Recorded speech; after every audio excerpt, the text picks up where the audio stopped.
महिला की हत्या कर दी कि उसकी बेटी को अगवा कर लिया जाएगा, ये छोटी घटना नहीं है और ये पहली घटना भी नहीं है। घटना को दबाने का प्रयास कर रहे हैं, इस परिवार को दबाने का प्रयास कर रहे हैं, पूरे समाज पर प्रेशर बनाया जा रहा है और पूरे मामले में समाज की हत्या कर दी, एक दलित समाज की बेटी को अगवा करके एक दलित महिला की हत्या कर दी।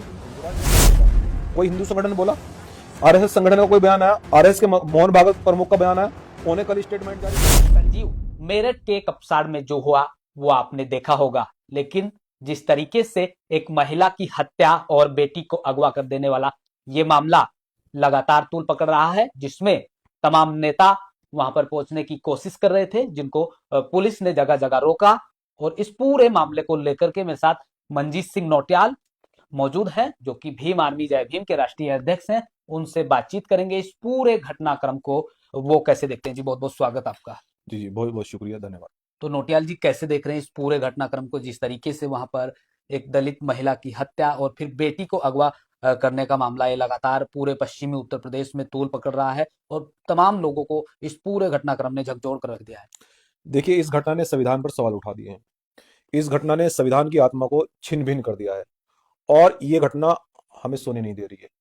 हमें इस घटना ने बहुत बड़े पैमाने पर, हम इस घटना को लेकर बहुत चिंतित हैं और जिस प्रकार से मेरे परिवार से मिलने के लिए पूरे पश्चिम उत्तर प्रदेश की पुलिस मुझे दबाने का प्रयास कर रही है, जिस तरह से मुझे रोका गया, भीम आर्मी जय भीम संगठन के पदाधिकारियों पर उनके घर पुलिस भेजी गई। तमाम नेताओं को रोका गया और फिर आप परिवार से मिलने पहुंचे थे क्या? देखिए, मैं गांव पहुंचा, शायद मैं ये नहीं बताना चाहता कि मैंने कहाँ कहाँ जंगल से मैं निकला, मैं कहाँ कहाँ खेतों में रातों रातों में खेत से निकल कर गया और जितने भी मेरठ मुजफ्फरनगर पूरे रोड पर जो है ना बैठी ढूंढ ढूंढ कर मंजीत नौटियाल को ढूंढ रहे थे कि आखिर मंजीत नौटियाल कहाँ है, आखिर किस लिए? क्या मैं कोई अपराधी हूँ? मैं इस समाज का और देश का शुभचिंतक हूँ, मैं देश का नागरिक हूँ, मैं संविधान को मानने वाला व्यक्ति हूँ। आखिर मुझसे आपको ऐसा कौन सा डर है? आप मुझे दबाने का प्रयास क्यों कर रहे हैं? अगर आप अपराधियों पर शिकंजा कसते थे तो शायद मुझे वहां जाने की जरूरत नहीं पड़ती। शायद अगर ये आपको थोड़ी सी भी अगर संविधान की गरिमा बचाई होती, अगर थोड़ी सी भी संविधान की हया होती, तो शायद अपराधियों पर ठोस शिकंजा कसा होता। लेकिन उन अपराधियों को सत्ता का संरक्षण प्राप्त है, सत्ता के संरक्षण में ये अपराध हुआ है। जब बहुत मुसीबतों के बाद जब मैं गांव पहुंचा, तो पीड़ित परिजनों से मुलाकात हुई आपकी? गांव के लोगों से मुलाकात हुई है। गांव के लोगों को मैंने, क्योंकि जिस समय मैं गांव में पहुंचा तो गांव में बिना आधार कार्ड के एंट्री नहीं हो रही थी, तो मैंने कुछ साथियों को मैंने मैसेज भेजा कि बिना आधार कार्ड के एंट्री। ये पुलिस को भी नहीं पता था कि मैं वहां हूँ, किसी को नहीं पता था कि मैं कहाँ से जा रहा हूँ, क्या कर रहा हूँ, कैसे मैं पहुंचा। किसी को कोई ये जानकारी ये नहीं? पुलिस को भी नहीं पता था कि मैं मौजूद हूँ गाँव में, ये हम सच्चे बता रहे हैं। लेकिन मैंने गांव के लोगों को कहा कि पुलिस को पता नहीं लगना चाहिए, क्योंकि अगर पुलिस को पता लगेगा तो शायद बहुत सारे अधिकारियों को लगेगा कि भाई हमें सूचना नहीं दी गई और वो वहां पहुंच गए। तो मैंने कहा लेकिन मेरा मकसद इस घटना की तह तक जाना है। आखिर देश के अंदर जितनी भी घटनाएं होती हैं, क्योंकि हमारा जो रास्ता है, जो न्याय का रास्ता है, जो संविधान का जो रास्ता है, वो सबसे डिफरेंट है। हम इन घटनाओं पर अंकुश लगाना चाहते हैं, आखिर ये घटना होती क्यों है। हम इस घटना की तह तक जाना चाहते थे कि आखिर ये मामला हुआ क्या है, कैसे इस घटना को अंजाम दिया गया। एक महिला की हत्या कर दी कि उसकी बेटी को अगवा कर लिया जाएगा, ये छोटी घटना नहीं है और ये पहली घटना भी नहीं है। लेकिन इन घटनाओं पर हम अंकुश लगाएंगे और किसी निर्दोष को कोई नुकसान न पहुंचे, केवल अपराधी पर शिकंजा रहे, अपराधी पर फोकस रहे। तो हम गांव में गए, गांव में मैं कुछ लोगों से मिला, मैंने उनसे पूछा तो उन्होंने सीधे सीधे मुझे बताया कि अध्यक्ष जी, आप आए हैं और इतनी पुलिस के बीच से निकलकर आप आ गए। मैंने कहा आप इन बातों को छोड़िए, आप ये बताइए ये घटना है क्या, आखिर ये घटना को अंजाम किसने दिया, कौन कौन इसमें शामिल है, कौन कौन नेता इसमें इन्वॉल्व है। उन्होंने बताया कि अध्यक्ष जी, इसमें सत्ता के संरक्षण में इस घटना को अंजाम दिया गया। सत्ता संरक्षित लोग ही इस घटना को दबाने का प्रयास कर रहे हैं, इस परिवार को दबाने का प्रयास कर रहे हैं, पूरे समाज पर प्रेशर बनाया जा रहा है और पूरे मामले को हैंडल लखनऊ से किया जा रहा है। नहीं, कुछ लोग कह रहे हैं कि ये जो पूरा प्रकरण है, कहीं ना कहीं जो युवती थी और युवक के साथ उसका पहले से कोई प्रेम प्रसंग का मामला भी था। देखिए, अगर कोई प्रेम प्रसंग का मामला था तो आप मां की हत्या कर देंगे, आप किसी को मार देंगे, ये कैसे संभव हो सकता है? आप घुमाने का प्रयास कर रहे हैं घटना को, लड़की बरामद करने के प्रयास, इस घटना को घुमाने का प्रयास किया जा रहा है। देखिए, भीम आर्मी जय भीम संगठन ने अपना पूरा लीगल सेल, सुप्रीम कोर्ट के चेयरमैन, हमारी रात ही उनसे वार्ता हुई है, क्योंकि मुझे जब पता लगा इस घटना में कि इस घटना को मोटिवेट किया जा रहा है, किसी और मोड़ा जा रहा है, तो मैंने उनको कहा कि देखिए वकील साहब, आप इसमें एक पैनल बनाइए, पैनल बनाकर आप कोर्ट से आदेश लेकर लड़की से स्वतंत्र रूप से पूछिए, आप पर कोई प्रेशर तो नहीं है, आप ये घटना कैसे हुई, इस घटना को अंजाम कैसे दिया गया, आपको सत्ता संरक्षण में दबाया तो नहीं जा रहा है, आपको किसी प्रकार की कोई दिक्कत तो नहीं है। तो हम अपने लीगल सेल के चेयरमैन हमने इसमें लगाए हैं, क्योंकि हम लोग न्याय चाहते हैं और न्याय दोषियों को सजा मिले। लेकिन जिस प्रकार से इस घटना में सत्ता का संरक्षण है पूरा, ये बड़ी दुखदाई है। जिस प्रकार से रोज रोज सरकार हिंदू होने के वादे करती है, दलित पिछड़ों को हिंदुओं में गिनने के वादे करती है, और दलित पिछड़ों को हिंदू के नाम पर मूर्ख बनाया जाता है।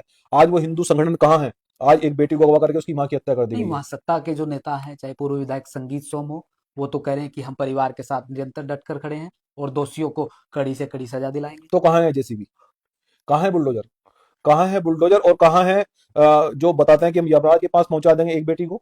बेटी की जो अगवा करेगा, जो बेटी को छेड़खानी करेगा, कि एक चौराहा नहीं दूसरे चौराहे पर यमराज के पास पहुंचा देंगे? कहाँ है वो स्टेटमेंट? कहाँ है वो बुलडोजर जो चलना था? अब तो बुलडोजर भी हवा ले गया, अब बुलडोजर खराब हो गया। तो हम ये कहना चाहते हैं कि आप दलित पिछड़ों को कब तक मूर्ख बनाएंगे? कब तक आप राजनीति इनके ऊपर करते रहेंगे? ये अधिकार चाहता है सर, या अधिकार चाहते हैं। और दूसरी बात यह है कि कोई बेटी नहीं मरने दी जाएगी, अब किसी बेटी को नहीं मरने दिया। अब कोई हाथरस कांड नहीं हो पाएगा। हम इस घटना को लेकर बड़े गंभीर हैं। जो लोग ये सोच रहे हो कि हम बेटी को दबा देंगे, परिवार को दबा देंगे, नहीं सर, दोबारा मैं आपका ये तमाशा अब नहीं चलेगा। और 16 जनवरी को भीम आर्मी जय भीम संगठन के माध्यम से उत्तर प्रदेश के सभी जनपदों में ज्ञापन आंदोलन रखे गए हैं। सभी जनपदों में ज्ञापन दिए जाएंगे तो कि हमें इसमें न्याय चाहिए। न्याय की मांग की जाएगी। न्याय की मांग होगी, और सोनू कश्यप को जो जलाया गया है उसकी भी न्याय की मांग होगी। तो इस घटना को लेकर हम बहुत शुभचिंतन है। अगर हमें इस घटना को लेकर बड़ा आंदोलन करना पड़ा तो किया जाएगा। अगर रोड पर बैठना पड़ा तो बैठा जाएगा। अगर दिल्ली जंतर मंतर पर मुझे बैठना पड़ा तो बैठा जाएगा। सोनू कश्यप की घटना की आपने बात की, जिस तरीके से सोनू कश्यप को जिंदा जलाया गया है, इन हाँ दोनों ही घटनाओं में एक तरफ प्रदेश की जो सरकार है वो कहीं ना कहीं अपनी कानून व्यवस्था की दुहाई देती है जी। कि प्रदेश में जो कानून व्यवस्था है वो जीरो टॉलरेंस की नीति पर काम कर रही है, हम्म, और ये दो बड़ी घटनाएं हम्म। कहीं ना कहीं बड़ा सवालिया निशान खड़े आप देखो, हमारे कश्यप समाज के साथ क्या हुआ। एक एक बच्चे ने 80,000 रुपए अपनी मजदूरी के मांगे, उसको जिंदा जला दिया गया। ये लोकतांत्रिक भारत है? ये कानून व्यवस्था है? आप क्या कर रहे हैं आखिर? ये इस प्रदेश में घटना कैसी कैसी हो रही है। लेकिन मैं कश्यप समाज से आश्वस्त करता हूं, मैं वादा कर रहा हूं कि आपके सम्मान के लिए लड़ जाएंगे, फना हो जाएंगे और संघर्ष करेंगे, पसीना बहा देंगे, लहू बहा देंगे, लेकिन आपके सम्मान के लिए पीछे नहीं हटा जाएगा। दलित पिछड़े अल्पसंख्यक आदिवासी वर्गों का जहां भी उत्पीड़न होगा, मजदूर किसानों का जहां भी उत्पीड़न होगा, सम्मान के लिए अड़ जाएंगे, उनके लिए खून पसीना एक कर देंगे। रोड पर बैठना पड़ा बैठा जाएगा। लेकिन हम हिंदू के नाम पर मूर्ख नहीं बनना चाहते। अब तक हमें सदियों से हिंदू के नाम पर मूर्ख बनाया गया, हमें धन से कमजोर बनाया गया, हमारी हिंदू के नाम पर हमें जमीनें छीन ली गई, हिंदू के नाम पर हमें केवल इस्तेमाल किया जा रहा है, हिंदू के नाम पर सरकार बनाकर हमारे लोगों पर लाठियां चल रही है, बंदूक चल रही है, बेटे अगवा की जा रही है। आखिर कब तक? अब ये तमाशा नहीं होगा। अब न्याय होगा, अब न्याय करना पड़ेगा, क्योंकि ये नेता अब संविधान को हाथ में लेकर आ गए हैं। अब मैदान में लड़ाई होगी, अब लड़ेंगे, और अगर संघर्ष करना पड़ा तो किया जाएगा, पसीना बहाना पड़ा तो बहा जाएगा। आपको मैं बताना चाहता हूं कि शायद किस प्रकार से मैं उस गांव में पहुंचा, मैं ये नहीं बताना चाहता, लेकिन मैं अपने मकसद में कामयाब हुआ। और बहुत सारे अधिकारियों ने कहा कि भी हमें बताया नहीं आपने, क्योंकि इस घटना की मैं तह तक जाना चाहता था, और इस घटना को सत्ता संरक्षण में अंजाम दिया गया है। हम सरकार के खिलाफ लड़ेंगे, मजबूती से मुकाबला करेंगे। हमारा रास्ता संवैधानिक है, और संविधान को हाथ में लेकर लड़ा जाएगा मजबूती से। तो आप ये मानते हैं कि दोषियों को सत्ता का संरक्षण था? बिल्कुल, सत्ता का संरक्षण दिया जा रहा है उनको। पुलिस कमजोर नहीं है। पुलिस चाहे तो 1 घंटे में अपराधियों को बरामद कर सकती है। लड़की 48 घंटे बरामद हुई, हमारे मेरठ जाने से 2 घंटे पहले लड़की को बरामद किया गया। जब पता लगा कि मैं मेरठ पहुंच चुका हूं, कि हमारे पदाधिकारियों को सबको घेर लिया गया, मेरे पीछे पूरे जिले की पुलिस। आखिर किस लिए सर? आप मुझे क्यों रोकना चाहते हैं? क्यों दबाना चाहते हैं आप? मैं तो संविधान को मानने वाला व्यक्ति हूं, इनकी लड़ाई लड़ रहा हूं, देश के कमजोर लोगों की लड़ाई लड़ रहा हूं। आप क्यों मुझे दबाना चाहते हैं? मेरा मकसद हंगामा खड़ा करना नहीं है, मैं तो न्याय चाहता हूं। नहीं, पुलिस के जो उच्च अधिकारी हैं वो तो ये कह रहे हैं कि लगातार पुलिस जो है इस पूरे मामले को लेकर सजग है, सतर्क है। देखिए, आपको हम बताएं कि जिस समय लड़की को और लड़के को गिरफ्तार किया गया, तो अब इस मामले को कुछ लोग घुमाना चाह रहे हैं, गुमराह करना चाह रहे हैं, लेकिन हम गुमराह नहीं होने देंगे। हमने सुप्रीम कोर्ट की लीगल सेल को लगा दिया है। हाँ, सभी चीजों को हम कोर्ट के माध्यम से हम लड़की को निष्पक्ष बयान कराएंगे। उनके परिवार से दोबारा मिलना पड़ा तो मिला जाएगा। उनके परिवार को अगर हमें सुरक्षा की गुहार लगानी पड़ी तो की जाएगी। अब तक परिवार को सुरक्षा नहीं दी गई है। अब तक परिवार को कोई भी चीजें ऐसी नहीं दी गई है कि वो सुरक्षित महसूस हो। मुझे गांव के लोगों ने बताया कि आप परिवार छोड़िए, हम भी सुरक्षित नहीं है। तो जब मेरा परिवार वहां सुरक्षित नहीं है, मेरा समाज सुरक्षित नहीं है, तो मुझे लगता है कि मुझे परिवार को वहां से ले जाना चाहिए, अपने पास ले आना चाहिए। तो अगर मुझे ये ऐसा लगेगा कि मेरठ से मुझे अपने परिवार को अपने पास ले आना चाहिए, मैं पीछे नहीं हटूंगा, मैं अपने परिवार को वहां से ले आऊंगा। क्योंकि अपराधियों के बीच में मेरा परिवार को कल और कोई घटना कर देगा तो मैं क्या जवाब दूंगा अपने समाज तो को, देश को साथ क्या जवाब दूंगा मैं? सुरक्षा के साथ साथ क्या कुछ मांग करेंगे आप परिवार के लिए, जिस तरीके से अभी तक सुरक्षा नहीं? हमारा 16 तारीख में सभी जनपदों में ज्ञापन आंदोलन रखा गया है। हमारी मांग ये है कि अपराधी घर जैसी भी कब चलेगा, अपराधी को सजा कब मिलेगी, अपराधी के घर पर जो है बुलडोजर कब चलेगा, और उसमें जो SC/ST आयोग में जो मुआवजा मिलना होता है वो कब मिलेगा, उनको नौकरी कब मिलेगी, उनको सुरक्षा कब मिलेगी, उनको लाइसेंस कब मिलेगा, हमारी ये सब मांगे हैं, हमारी संवैधानिक मांगे हैं। उनको जमीन कब मिलेगी? उनको पूरा पूरा परिवार वहां पर, पूरा समाज गांव में कह रहा है कि हम यहाँ सुरक्षित नहीं है, हमें यहाँ सत्ता के संरक्षण में दबाया जा रहा है। मैंने कहा आप भरोसा कीजिए, मैं बैठा हूं, हम बैठे हैं संविधान लेकर, भरोसा कीजिए आप। यहाँ अगर सिस्टम को, अगर यहाँ आंदोलन करना पड़ा तो किया जाएगा, परेशान नहीं होना है। तो इन तमाम मांगों को लेकर हाँ आपका हम संगठन बिल्कुल, लड़ाई लड़ेगा डट के हम परिवार लोग की। हम लोग इस घटना को लेकर हम फिर बताना चाहते हैं कि मैं हमारा इस घटना ने हृदय को छलनी छलनी कर दिया है। हम इस घटना को लेकर बहुत सजग हैं। इस घटना को लेकर देश के सभी लोग, हम बार बार देश के सभी लोगों से वार्ता चल रही है कि आखिर इस घटना में क्या करना चाहिए। इस घटना में अगर रोड पर बैठना पड़ा तो बैठा जाएगा। दिल्ली जंतर मंतर पर मुझे बैठना पड़ा अपने परिवार के लिए तो मैं बैठूंगा, अपने परिवार के लिए मुझे जंगलों में रहना पड़ा तो मैं रहूंगा, अपने परिवार के नदी नाले दौड़ने पड़े तो मैं दौड़ूंगा, लेकिन मेरे परिवार को जब तक न्याय नहीं मिलेगा तो मंजीत सिंह नोटाल और भीम आर्मी जय संगठन चुप नहीं रहेगा, मेरा वादा है आपसे। तो जब तक न्याय नहीं मिलेगा तो लड़ाई जारी रहेगी। लड़ाई जारी है। 16 तारीख को कर दिया ऐलान।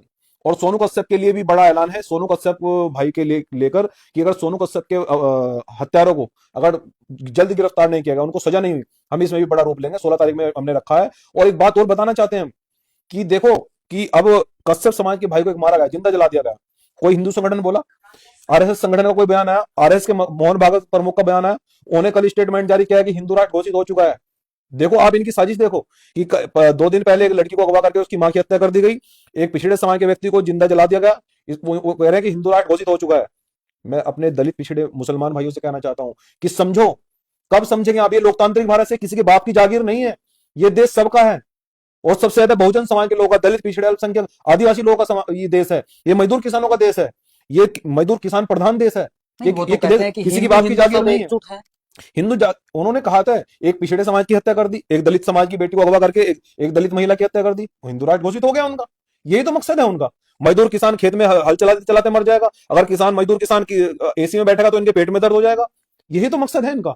हम लोग केवल ये दरी बिछाने देखना चाहते हैं। जिस दिन हम ये कहते हैं कि किसी दलित पिछड़े समाज के व्यक्ति को आरएसएस का वो प्रमुख बना दीजिए, इनको नींद नहीं आएगी, पसीने छूट जाएंगे इनके। जिस दिन कहेंगे प्रधानमंत्री बना दीजिए, मुख्यमंत्री बना दीजिए पिछड़े समाज का, इनके पसीने छूट जाएंगे, नानी याद आ जाएगी इनकी, नहीं बनाएंगे। ये केवल हमें दलित पिछड़े और अल्पसंख्यक समाज को केवल ये हिंदू बनाकर यूज कर रहे हैं सैकड़ों वर्षों से। कब समझेंगे? हम पढ़े लिखे लोग हो गए, बाबा साहब की दी हुई शिक्षा से जागरूक हो गए, कब समझेंगे हम लोग?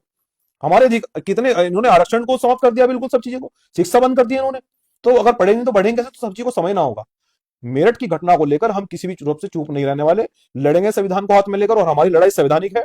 संविधान को हाथ में लेकर जहां तक भी संघर्ष करना पड़ा, जेल जाना पड़ा तो भी पीछे नहीं हटेगा, क्योंकि मंजीत सिंह नौटियाल सरकार जानती है मेरे बारे में। पीछे नहीं हटूंगा, मैं अपनी वादे का पक्का हूं, मैं बेवजह बंटन नहीं करना चाहता। लेकिन अगर न्याय नहीं मिलेगा तो सर हम लोग लड़ेंगे, झुकेंगे नहीं। और अगर कोई ये चाह रहा है कि हम सत्ता संरक्षण में दबा देंगे, जेल भेज कर मुझे दबा देंगे, ये आपका भरम है। जेल से आवाजें इतनी तेज होगी तो दीवारें फट जाएंगी, मैं सीधी सी बता रहा हूं। लेकिन 16 तारीख को हमारा आंदोलन रहेगा, सभी जनपदों में ज्ञापन दिए जाएंगे। हमारी मांग है कि न्याय हो, और लीगल सेल हमने लगा दिया। परिवार को किसी भी प्रकार से परेशान होने की जरूरत नहीं है। तुम्हारा नेता बैठा है, तरह से लड़ेंगे और जीतेंगे। तो पूरे तरीके से परिवार के साथ खड़े हैं। पूरे तरीके से परिवार के साथ खड़ा हूं और हर तरह से खड़ा हूं। मैं कुर्बान होने के लिए तैयार बैठा हूं, लड़ने के लिए तैयार बैठा हूं। मुझे लगेगा कि रोड पे बैठ जाना चाहिए तो बैठ जाऊंगा, ठंड में बैठूंगा। अगर कहीं जंतर मंतर में बैठना पड़ा तो बैठ जाऊंगा, आंदोलन बड़ा बुलाना पड़ा तो बुला जाएगा। लेकिन न्याय करेंगे, न्याय होगा। आपको परेशान होने की जरूरत नहीं है, किसी से घबराने की जरूरत नहीं है, किसी से दबने की जरूरत नहीं है। और सत्ताधारी जिनको नशा चढ़ा है, सत्ताधारी लोगों के दबाव में आने की आवश्यकता नहीं है। बैठे हम लोग संविधान लेकर, लड़ेंगे और जीतेंगे। तो देखा आपने, थे मंजीत सिंह नौटियाल, जो कि मेरठ की घटना को लेकर बेहद सजग हैं, सतर्क हैं, और कह रहे हैं कि चाहे सोनू कश्यप को वहां पर जिंदा जलाया, और ये एक दलित महिला की हत्या और बेटी के अगवा करने के ये 2 बड़े घटनाक्रम मेरठ जनपद से जिस तरीके से सामने आए थे, जिन्होंने पूरे पश्चिमी उत्तर प्रदेश को एक तरीके से झंझोड़ कर रख दिया है। और उसको लेकर भीम आर्मी जय भीम के राष्ट्रीय अध्यक्ष मंजीत नौटियाल लगातार कहीं ना कहीं परिवार को न्याय दिलाने को लेकर के उत्तर प्रदेश के सभी जनपदों में ज्ञापन देंगे।